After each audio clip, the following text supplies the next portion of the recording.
Bonjour tout le monde, 안녕하세요. 프랑스어 중급 문법 강의에 오신 것을 환영합니다. 저는 앞으로 이 강의를 진행하게 될 강사 박지원이라고 합니다. 반갑습니다. 문법 수업이죠. 우리 수업은 문법은 별로 인기가 없는 과목인데요. 그럼에도 불구하고 우리는 문법을 꼭 배워야 합니다. 예전에는 학교에서 영어를 비롯한 외국어를 공부할 때 읽기 그리고 쓰기에 많이 집중을 했었는데요. 그래서 시험 문제를 다 100점을 받고 술술 잘 풀고 독해 문제도 잘 풀고 하는데 정작 외국인을 만났을 때에는 입이 떨어지지가 않아서 말을 한마디도 못했고 외국 여행을 가서도 제대로 말을 하지 못했다, 이렇게 불평불만을 하시는 분들이 굉장히 많았습니다. 그래서 그러면 외국어 교육 방법이 잘못된 게 아닌가 비판을 많이 받았었죠. 그리고 그 결과로 요즘에는 특히 교육 현장에서 중학교, 초등학교, 유치원에서까지 외국어 교육을 할 때 회화 중심으로 교육을 많이 하는데요. 역시 저 역시도 회화로 외국어 공부를 시작하는 게 굉장히 좋다고 생각을 해요. 그래서 TV 같은 데서도 종종 나오잖아요. 어린 학생들이 아무런 스스럼 없이 외국인들과 자연스럽게 대화하는 모습을 볼 수가 있습니다. 그런데 이렇게 회화 공부에만 치중을 또 하다 보면 다른 부분이죠. 독해라던가 문법 분야에 조금 소홀할 수가 있는데요. 그렇게 해서는 또 완벽하게 한 언어를, 외국어를 마스터할 수는 없겠죠. 우리가 예전에 문법 공부하고 읽기 공부하고 단어 외우고 이랬을 때 회화가 되지 않았던 것처럼 반대의 현상이 일어날 수도 있습니다. 문법이라고 하는 건 해당 언어의 규칙이죠. 외국어로 공부할 때 그 해당 언어의 규칙에 맞게 올바른 말을 하는 게 굉장히 중요한데요. 그렇기 때문에 문법 수업은 꼭 빼먹을 수가 없는 중요한 수업이라고 말씀드리고 싶습니다. 그리고 지금 우리 타이틀이 중급 문법이잖아요. 중급 문법이라고 하면 앞으로 프랑스어를 계속 공부하시고 싶은 분들, 중급 이상 그리고 고급 불어까지 구사하고 싶은 분들을 대상으로 개설이 되었어요. 그런 분들에게는 꼭 필요한 수업이 되겠죠. 왜냐하면 회화를 어느 정도 공부를 해서 외국에 나가서 음식을 주문하거나 또 길을 물어보거나 아주 자연스럽게 잘 되고 자신감이 있어요. 그런데 외국인들과 대화를 해야 하는데 조금 더 깊은 주제, 시사에 관한 이야기들, 이런 얘기들을 할 때 한계에 부딪히게 되어 있습니다. 그렇죠. 중급 이상의 실력을 가져야 되는데요. 이러기 위해서는 반드시 문법이 필요하죠. 그래서 우리 수업을 들으시는 분들은 그런 정도의 목표를 가지고 계시는 분들이라고 생각하고 수업을 진행하도록 할 텐데요. 오늘은 오리엔테이션 시간이라서 어떤 내용을 공부하게 될지, 강의 대상이 구체적으로 어떤 분들인지 한번 알아보도록 하겠습니다. 먼저 학습 목표와 강의 소개인데요. 제가 학습 목표를 한번 잡아봤어요. 문법 다지기로 올바른 프랑스어를 구사하자. 앞에서 말씀드렸죠. 문법은 정확한 외국어를 구사하기 위해서 꼭 필요한 내용이고요. 이 문법을 통해서 올바른 프랑스어를 구사하도록 하는 것이 저희의 목표입니다. 그리고 강의 내용을 보면요. 초급 문법보다 조금 심화된 내용이에요. 중급이기 때문에 초급과 똑같은 내용을 배울 수는 없겠죠. 그래서 이 강의를 수강하시는 분들은 지난주에 Je m'appelle 블라블라, Je suis coréenne 이런 걸 배우셨던 분들은 조금 어려울 수가 있어요. 그래서 본인의 수준을 좀 잘 고려하셔가지고 수업을 강의를 들으셨으면 좋겠네요. 강의는 하루에 30분 정도, 한 강의가 30분 정도로 구성되어 있어서 그렇게 길지 않습니다. 집중력이 떨어지기 전에 끝내실 수 있으니까 그런 걱정 안 하셔도 되고, 또 강의는 이렇게 설명을 하다가 마지막에는 항상 연습 문제가 준비되어 있어요. 저와 같이 연습 문제를 풀면서 복습을 하고 강의를 마칠 수 있게 구성이 되어 있습니다. 좀 더 자세히 살펴보면요. 먼저 강의 대상인데요. 프랑스어의 기본 구조를 이해하고 중급 이상의 프랑스어 구사를 목표로 하는 사람, 이런 분들을 대상으로 개설이 되었어요. 프렌치 마스터 왕초보 회화나 기초 프랑스어 문법 강의를 마친 사람. 그렇죠. 중급이라는 게 어떻게 들으면 좀 애매하다고 느낄 수가 있는데요. 기존에 왕초 회화를 들으셨던 분들, 그리고 초급 문법 수업을 들으셨던 분들은 아마 무난하게 이해하고 따라가실 수 있을 거예요.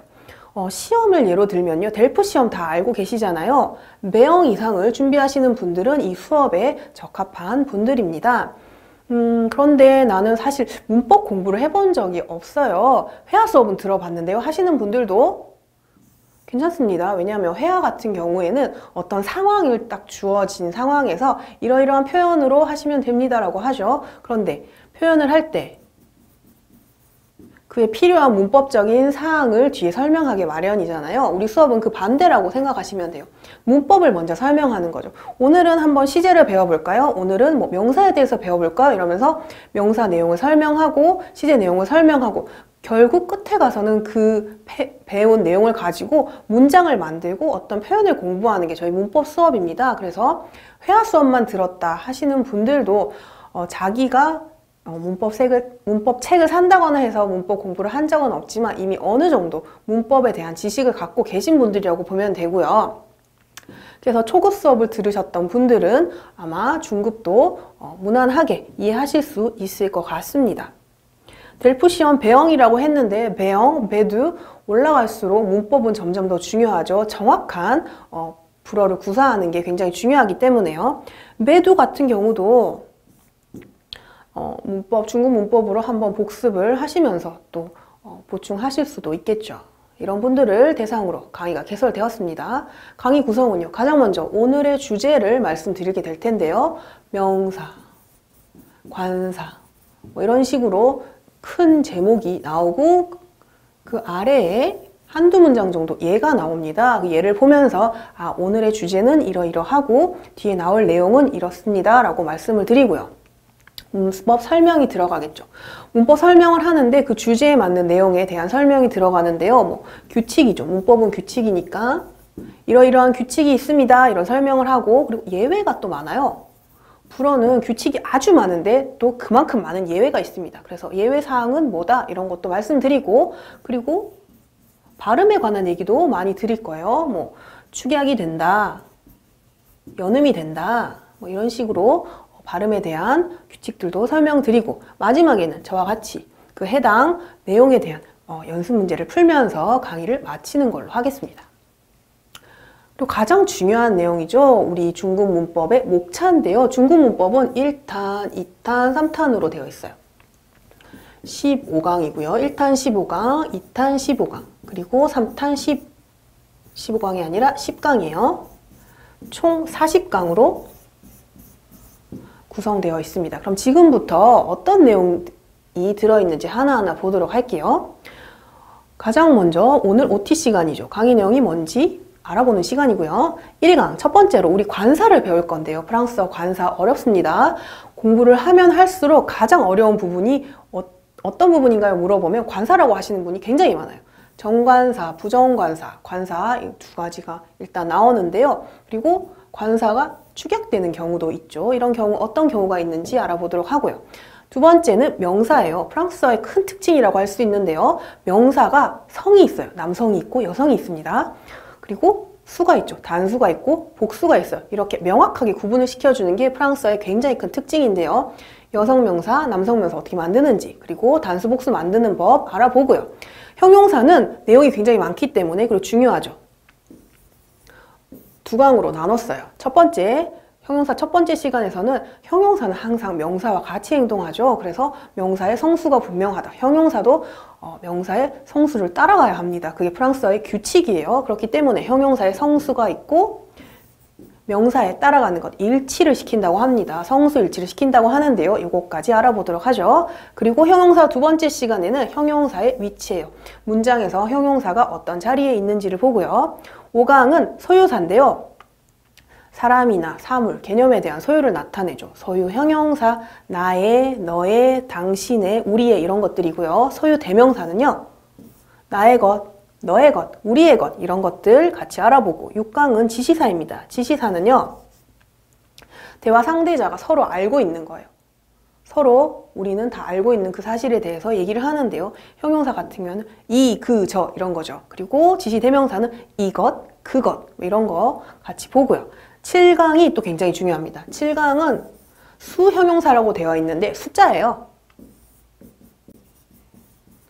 프랑스어가 숫자가 굉장히 어렵기로 악명이 높습니다. 읽는 것도 복잡하고 쓰는 것도 복잡하고 우리나라 수체계와는 또 달라요. 10진법만 쓰는 게 아니라 16진법도 썼다가 60진법도 썼다가 이렇게 굉장히 복잡한 내용을 가지고 있는데요. 기수, 서수 1, 2, 3, 4, 5, 6 그리고 첫 번째, 두 번째, 세 번째 이런 서수 형용사 알아보고요. 그리고 읽을 때 주의하실 점, 쓸 때 주의하실 점 이런 모든 주의사항을 같이 알아보도록 하겠습니다. 8강은 시간에 관한 표현이에요. 날짜 말하기, 시간 말하기, 계절, 기간 말하기 등이 있고요. 시간에 의해서 9강은 장소입니다. 내가 어떤 국가에서 왔어요. 나는 어떤 도시에서 왔습니다. 어떤 대륙에서 왔습니다. 이런 표현들을 알아볼 건데요. 10강으로 가면 부정사죠. 정해지지 않은 부정형용사, 어떤, 한 이런 표현이죠. 부정대명사는 어떤 것, 이런 것, 저런 것, 뭐 각각의 것 이런 것들 이런 표현들을 한번 공부해보고 11강부터는 이제 동사가 나와요. 동사 내용이 굉장히 많고 또 중요한데요. être 동사와 avoir 동사를 제일 먼저 뺐습니다. être 동사, avoir 동사는 불어를 시작하는 단계에서 가장 먼저 만나게 되는 동사죠. 가장 중요하고 가장 많이 쓰이고 가장 쉽게 접할 수 있는 동사예요. 그래서 다시 한번 이 동사들이 어떤 내용으로 되어 있는지 어떤 표현을 함께 쓸 수 있는지 알아보도록 하겠습니다. 그리고 프랑스어 동사 변화가 굉장히 어렵잖아요. 이제 동사 변화가 시작되는데요. 첫 번째 의에로 끝나는 동사, 일군 동사라고 하죠. 규칙 변화 동사입니다. 프랑스어가 동사 변화가 일어나는데요. 일군 동사 같은 경우는 프랑스어의 90%를 차지하고 있어요. 규칙 동사인데 90%니까 굉장히 많죠. 우리에게는 좋은 일이겠죠. 규칙적으로 변하는 게 90%다. 그런데 이렇게 많은 규칙 가운데서도 예외가 있습니다. 그런 예외 사항들을 알아보고 13강에서는 이에로 끝나는 동사, 오이에로 끝나는 동사, 에로 끝나는 동사들을 알아볼 텐데요. 규칙이 나왔으면 불규칙이 나오겠죠. 이 동사들은 불규칙이에요. 오이에로 끝나는 동사, 에로 끝나는 동사는 모두 불규칙입니다. 3군 동사예요. 그런데 이에로 끝나는 동사는 2군 동사, 규칙 동사가 있을 수도 있고 그 가운데에는 또 불규칙하게 변하는 3군 동사가 될 수도 있어요. 예를 들어서 아부아 동사 같은 경우는 그렇죠. 이에어로 끝나는데 불규칙하게 변하는 3군 동사예요. 그래서 이런 불규칙 동사, 3군 동사, 2군 동사도 같이 알아보도록 하겠습니다. 이거 14강에서는 대명동사인데요. 그 의미에 따라서 제기적 대명동사, 상호적 대명동사 이런 동사들도 알아보고 마지막, 1탄의 마지막이죠. 15강에서는 목적, 보어, 대명사를 알아보도록 하겠습니다. 을을이죠. 직접 목적, 보어, 그리고 누구누구에게 간접 목적, 보어를 알아보고요. 더불어서 문장에서 이렇게 목적 보어가 여러 개 쓰일 때가 있어요. 그러면 어떤 걸 먼저 써야 되는지 이런 순서도 같이 공부를 해보도록 하겠습니다. 여기까지 1탄이 끝나고요. 16강부터는 2탄인데요. 2탄은 부사부터 시작합니다. 수량, 많다, 적다, 품질, 좋다, 나쁘다 이런 부사죠. 이런 부사를 나타내는 이런 부사의 종류를 보고요. 그리고 프랑스어 부사는 MUNT로 끝나는 게 굉장히 많아요. 그래서 이런 형태의 부사를 만들 수가 있어요. 어떻게 만드는지 그런 방법도 알아보도록 하죠. 그리고 17강에서는 수량 표현인데요. 정해진 수량이죠. 1kg, 100g, 1리터에 이런 표현들이 있고요. 정해지지 않은 수량이 있어요. 정해지지 않은 수량이라고 하면 조금, 많이, 적당히 이런 정해지지 않은 수량이 있고 그리고 수량으로 나타낼 수 없는 것들이 있죠. 사랑, 용기, 미움 이런 것들을 나타내긴 나타내야 하는데 그 수량을 어떻게 나타낼지 한번 같이 공부를 해보도록 하겠습니다. 18강은 대명사 엉이에요. 대명사 엉이 무엇인지 어떻게 쓰는지 문장에서 어디에 위치하는지까지 보고요. 19강은 비교급과 최상급을 공부합니다. 비교급이라고 하면 어떤 둘을 놓고 더 어떠하다, 덜 어떠하다, 뭐뭐만큼 어떠하네 이런 것들을 비교하는 거고 최상급 같으면 여러 개 가운데 가장 뭐뭐하네 이런 표현이죠. 이런 표현을 알아보도록 할 텐데요. 그리고 20강에서는 대명사 엉 그리고 다음에 나오는 대명사 이에요. 마찬가지로 어떻게 쓰는지, 언제 쓰는지 문장에서 위치는 어떻게 되는지 한번 알아보도록 하겠습니다. 21강은 장소와 시간 표현 두 번째 시간이에요. 우리 1탄에서 장소, 시간 공부를 했었는데요. 이번에는 기간에 대해서 공부를 하게 됩니다. 그리고 역시 대륙 국가도 공부하고 원산지, 어디 산이다, 어디 출신이다 이런 표현까지 한번 보죠. 22강은 명령법이에요. 명령법을 만들 건데요. 명령법 뭐죠? 뭐 이렇게 해, 이렇게 하자 권유할 수도 있고 이렇게 해주세요 라고 부탁하는 표현도 되죠. 이런 명령법이 있고 23강은 관계대명사예요. 관계대명사 같은 경우는 문장을 이어줄 때 명사를 반복하지 않기 위해서 관계대명사를 쓰죠. 그래서 단순 관계대명사가 있어요. 끼, 끄, 뭐 우, 농 뭐 이런 거. 이런 단순 대명사 같은 복합 관계 대명사가 있는데요. 르겔, 뉘겔 이런 복잡한 관계 대명사들도 한번 보도록 하겠습니다. 지금 보면 굉장히 복잡하고 이상해 보이지만 실제로 수업 시간에 보면 그렇게 어렵거나 복잡하지는 않아요. 24강은 의문문이에요. 의문문을 만드는 방법인데 굉장히 다양하게 의문문을 만들 수가 있습니다. 그리고 25강은 부정문이죠. 부정문도 여러 가지로 만들 수가 있는데요. 그리고 의문이죠. 의문 질문을 했을 때 부정으로 대답, 싫어요, 아니요 뭐 이런 대답을 하는 방법까지 공부를 하고요. 26강은 제롱디프예요. 제롱디프가 뭔지 한번 들어보셨나요? 그래서 제롱디프가 뭔지 보고 분사죠. 분사가 현재 분사가 있고 과거 분사가 있는데요. 분사를 공부하는데 왜 하필 분사와 제롱디프를 같이 넣어놨을까? 제롱디프는 뭘까? 이때 한번 알아보도록 하겠습니다. 그리고 27강, 28강은 이제 드디어 시제가 본격적으로 나오기 시작하는데요. 먼저 과거 시제가 나와요. 과거 시제 가운데서 가장 많이 쓰고 가장 중요한 복합 과거 시제가 나오게 됩니다. 역시 형용사처럼 내용이 많기 때문에 둘로 나눴어요. 첫 번째는 복합 과거 시제를 만드는 법이겠죠. 그래서 복합 과거 시제라고 하면 일단 복합 시제라는 말이 나옵니다. 그래서 조동사라는 말도 나오고 아부와 에트 동사라는 말도 나오네요. 우리가 알고 있는 그 동사가 맞습니다. 그런데 복합 과거 시제에서 역할이 어떤 역할인지 알아보도록 하고요. 두 번째 시간에는 복합과거 시제의 성수일치입니다. 아까 앞에서 명사와 형용사, 성수일치 이런 거 나왔었는데요. 이번에는 동사인데도 시제인데도 지금 성수일치가 나오고 있어요. 굉장히 어렵겠죠? 그래서 두 강으로 나눴습니다. 이 복합과거 시제에 대해서 한번 알아보고 29강은 시간 표현 세 번째 시간이에요. 지금 시간, 장소가 굉장히 많이 나오는데요. 시제를 공부하기 시작하면서 시간에 대한 표현이 굉장히 중요해지고 있습니다. 왜냐하면 시간이라는 건 명확하지가 않죠.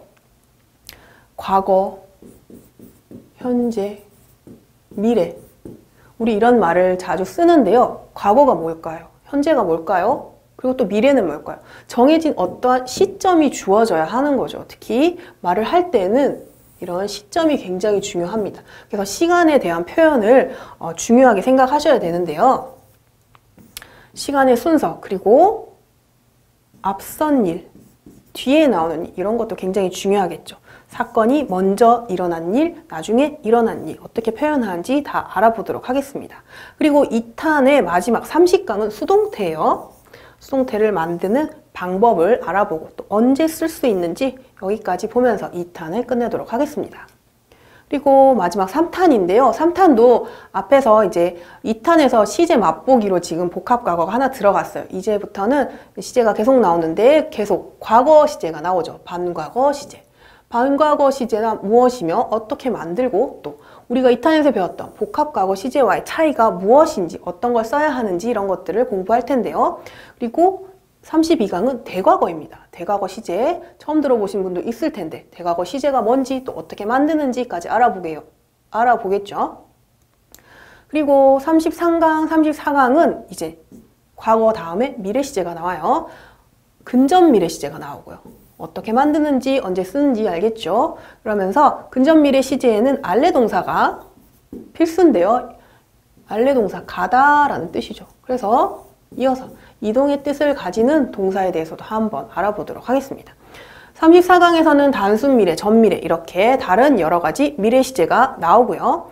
35강부터는 법이 나옵니다. 이름만 들어도 들어보신 분들은 벌써 무서워하기 시작하죠. 조건법이에요. 조건법이 뭔지, 어떻게 만드는지, 조건법을 어떨 때 쓰는지가 나오는데 약간 힌트가 있네요. 공손한 표현, 뭐뭐 해주십시오, 뭐뭐 하고 싶습니다. 이런 공손한 표현을 할 때 조건법을 쓴다. 그리고 상상을 얘기할 때, 불확실함을 얘기할 때, 어떤 후회나 한탄을 얘기할 때 쓴다. 이런 내용들을 공부를 할 거고요. 36강은 가정법이에요. 다른 법이죠. 가정법인데 만일 뭐뭐라면 이게 바로 가정법이죠. 그런데 과거, 현재, 미래에 대한 가정 모두 다 배울 예정이고요. 이번에는 화법이 나와요. 간접 화법이죠. 직접 화법은 철수는 말했다. 영희는 예쁘다. 그래서 이렇게 영희는 예쁘다. 철수가 한 말을 그대로 큰 따옴표에 가지고 오면 이게 바로 직접 화법이죠. 그런데 철수는 영희가 예쁘다고 말했어. 이렇게 철수의 말을 내가 대신 옮겨주는 거, 철수의 생각을 대신 옮겨주는 거. 이런 거 간접 화법이라고 하죠. 간접 화법 현재, 그리고 뭐뭐라고 했었다. 간접 화법의 과거형까지 알아보도록 하겠습니다. 그리고 이제 프랑스어 문법의 끝판왕이라고 할 수 있는데요. 이름부터 이상해요. 접속법. 불어를 공부하시는 분들은 시제도 많고 법도 많고 해서 굉장히 처음에는 의욕이 넘칩니다. 명사, 관사, 영어랑 비슷하죠. 그런 내용도 용어도 비슷한데 나중에 접속법 이런 게 나오면 포기를 많이 하세요. 그렇지만 그렇게 악명이 높긴 하지만 별로 어렵지 않습니다. 물론 내용이 많기 때문에 또 둘로 나누긴 했는데 접속법 만드는 법 공부하고 또 언제 쓰는지 어떨 때 쓰는지 공부하시면 쉽게 이해하시고 나중에 쓰실 수 있을 거예요. 그래서 접속법 1, 2, 38, 39강을 하고 마지막 40강이 남았죠. 논리적 연결 표현이라고 더 쓰면 좋겠네요. 논리적 연결 표현을 공부하면서 문법 수업이 마치게 되는데요. 원인, 결과, 목적, 반대, 양보의 표현으로 문장을 좀 더 논리적으로, 유기적으로 연결해서 어떤 단문이 아니라 장문으로 글을 쓸 때 유기적인 표현을 써서 좋은 글을 쓸 수 있는 이런 내용을 공부하면서 문법 수업을 마치게 됩니다. 이렇게 40강에 대한 간단한 목차를 설명드렸는데요.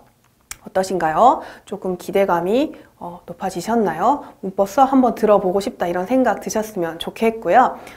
앞으로 제가 40강을 같이 여러분과 함께 공부를 할 텐데 그렇게 어렵지 않고 또 길지도 않고 연수 문제가 있어서 복습하기도 쉽기 때문에 아마 유용하게 쓰실 수 있을 것 같습니다. 그러면 저는 강의를 준비 열심히 해서 본 강의에서 만나 뵙도록 하겠습니다. 아비앙또!